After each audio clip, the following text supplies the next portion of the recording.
Stephen A. Smith was on First Take this morning, and I told you about this You did. because I woke up to Stephen A. Smith and Max Kellerman in a screaming match about Big Ben. We love those screaming matches, don't we? Now, you put this in here, kind of weird, but so the gist of it is Max Kellerman thinks that Big Ben is the worst quarterback in the AFC North. Right? Which, look, what we say is going to piss a lot of people off. I'm just saying. That is okay with me. If it gets views and we believe the point, I'm cool with it. Yeah. Look, I kind of agree with Max Kellerman, though. I do too. I think Big Ben is very overrated. And if you look at his numbers won't look bad. And also you can say the receivers have drops, but I don't think all that tells the full story. I think there's a lot with Big Ben, especially later in the season, that signified he was fading.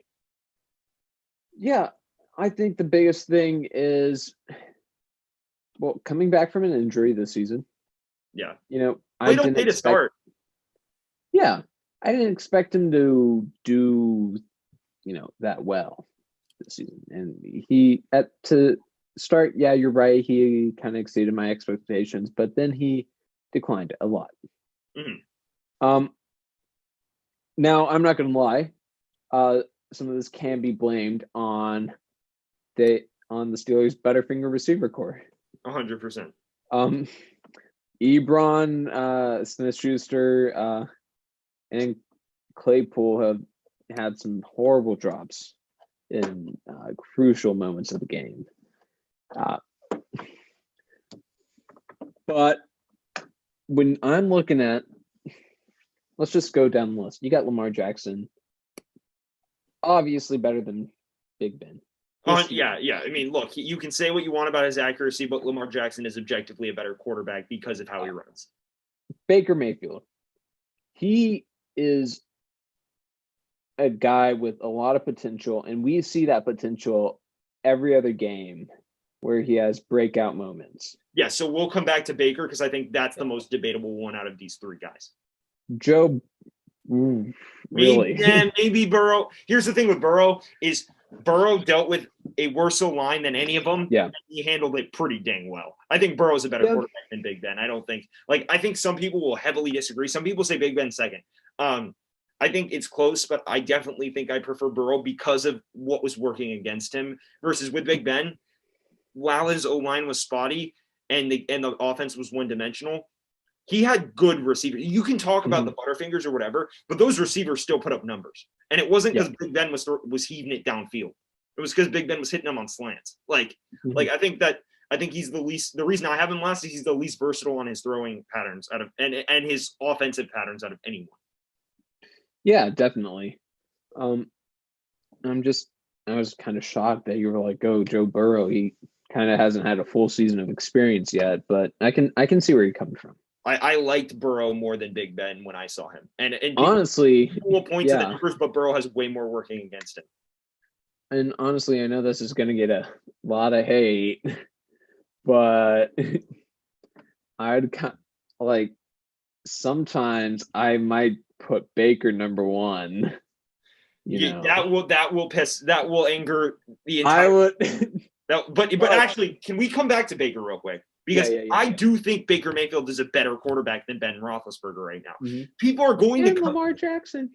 People are going to come from my head right now by saying this, but here are the facts. Baker Mayfield had improved considerably over the course of the season. I believe he actually wound up throwing less picks by the end of the year. I'm not certain on that. Big Ben had 10 picks. And here's the thing. Yes, Baker had a very slow start to the season. But if you watched how much he improved and how much better and more accurate he became on his throws and how much risk averse and not just risk averse, but how much he actually avoided comedic errors that he had in past seasons with passes and how smart he became, I think right now with the way things ended, I would take Baker Mayfield 100%. You can say what you want about season long performance, but in terms of the last half of that season, you saw how much Mayfield improved and how Big Ben stagnated.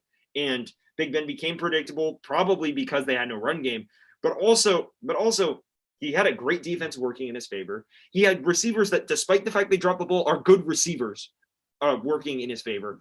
And he had a lot of pressure taken off him in that sense. And I think, and he underperformed compared to Baker by the end of it. And so that's why I actually did Baker.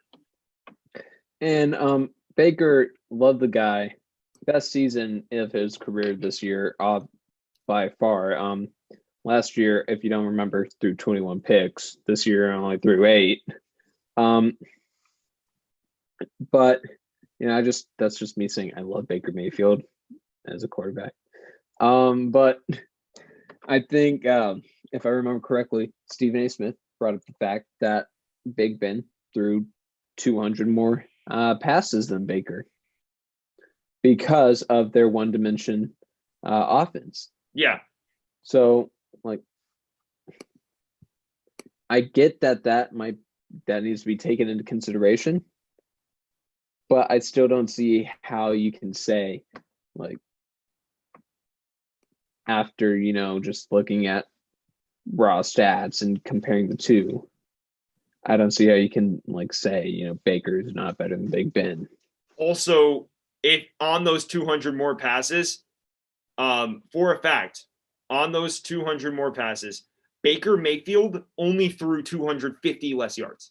So you're telling me that per additional pass, Ben Roethlisberger threw less than 2 yards per pass more than Mayfield.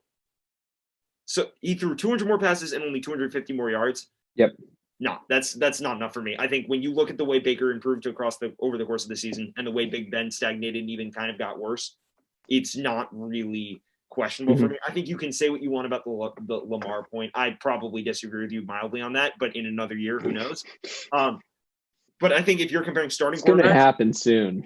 If you're comparing starting quarterbacks, it's process of elimination, and I would rather have those 3 guys than Big Ben. That is my conclusion on that situation. And I think, that could lead us, if you're up to it. Yeah. That could lead us into why the hell would Pittsburgh sign Big Ben again? I think they did it for a year because they don't trust Haskins, and I think Big Ben's at least good enough at managing the game. Big Ben. Well, but they could makes way less mistakes than Haskins, and you have a pretty good team around him. And if they get Juju back, you're bringing back a lot. I think that at the end, it's they don't think it's time for a rebuild yet because of how good their defense is. I understand why. He's not a bad quarterback. I'm not sitting here saying Big Ben sucks. I'm just sitting here. It kind of sounds like you are. Hey, Steelers fans, he's saying Big Ben is crap. I never said that, but Steelers fans, if you want to view our video and comment hate to get more engagement on the video, sure, go for it. So, blink if breathe if send me evidence that Big Ben isn't the worst starting quarterback in the AFC North, and do it in the chat and engage with us. And while you're at it, like the video. While you're in this funk, breathe if you think Big Ben is the worst quarterback in the NFL. Really? No, not the NFL. I thought you meant the NFC North or AFC North. No. Yeah. No, I said what I said, and you. Well, you know what, Steelers fans? Oh, hey. If you like watching this video, then watch the last video right here. And if you like the video, then subscribe by clicking this button right here.